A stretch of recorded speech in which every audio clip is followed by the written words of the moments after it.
Bismillahir Rahmanir Rahim. Alhamdulillah Rabbil Alamin. Salatu wassalamu ala Rasulillah. Assalamu alaikum. Ndugu zangu katika imani, kwanza natumia nafasi hii kuwashukuruni sana kwa kunikimbilia katika dua hii. Lakini niseme tu kwamba sisi tumekuwa na utamaduni huo kila mwaka. Hii ni mara yetu ya tatu. Mara ya kwanza tulifanyia Dodoma mwaka 2023. Tukafanya tena nyumbani Mkulanga mwaka 2024. Na nafanya tena mara ya tatu hii 25 makao makuu ya chama chetu. Mimi ni mwanasiasa. Lakini taasisi hii pia ni ya kisiasa.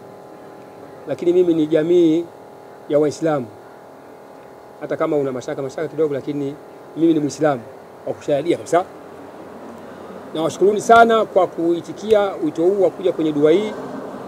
Na dua hii imekuwa ni dua maalum kwa sababu kwanza mwezi huu sisi tunaaminishwa kwamba ndio mwezi ambao maombi mengi Mungu anakuwa na nafasi kubwa sana ya kuyatazama. Na tumeona hivyo kwa sababu ya haya nyingi, hadithi nyingi ziko uko ushahidi mwingi unaoonyesha kwamba mwezi wa Ramadhani ni mwezi ambao una fursa nyingi kwa Waislamu au kwa waumini kumrejea Mola wao. Sasa tumeongeza na dua ya kuiombea nchi yetu kwa sababu huu mwaka ni mwaka wa uchaguzi, na mwaka wa uchaguzi unakuwa na mambo mengi. Nchi nyingi duniani, migogoro mingi duniani, utaona ukifuatilia utaona sababu nyingi zinakuwa ni hasa za kiuchaguzi, sababu za kutaka watu madaraka. Kwa hiyo tumemwomba Mungu wetu atusaidie katika uchaguzi huu tupite salama, tuendelee na shughuli zetu kama kawaida. Kila mtu ahakikishe kwamba uchaguzi unakwenda vizuri na tunamaliza vizuri na nchi inabaki kuwa salama. Lakini tumetaja viongozi wa serikali. Kwa nini? Ni kwa sababu ukizungumzia chama cha siasa unazungumzia kikundi cha watu kilichojiunga pamoja kwa shabaha ya kuunda serikali kwa njia ya uchaguzi ama kwa njia nyingine yoyote nyingine. Sasa serikali ndio inaongozwa na kiongozi mkuu wa serikali anaitwa rais. Hasa sisi tumekuwa na marais wengi tangu nchi imekuwa mpaka leo. Lakini kama tulivyosema, tuna rais ambaye amefariki akiwa kazini. Yaani amefariki akiwa bado ana kiapo cha rais. Huyu ndio Mheshimiwa John Pombe Magufuli.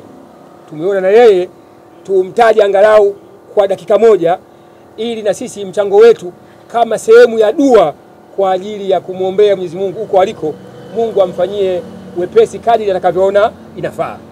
Lakini tumemtaja Mwalimu Nyerere, tumemtaja Mzee Mkapa, tumemtaja Mzee Mwinyi kwa maana kwamba kama chama cha siasa hawa ni wanasiasa wenzangu. Mimi ni mwanasiasa lakini hao ni wanasiasa wenzangu na wako mbele ya haki. Ndio lazima tutumie nafasi hii kuwarehemu, lakini kuwaombea Mwenyezi Mungu awafanyie wepesi kadri atakavyoona nafaa huko aliko.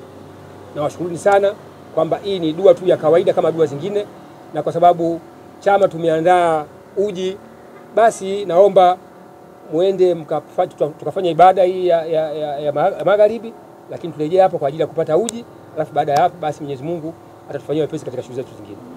Asanteni sana. Bi wa sallam walhamdulillahi rabbil alamin.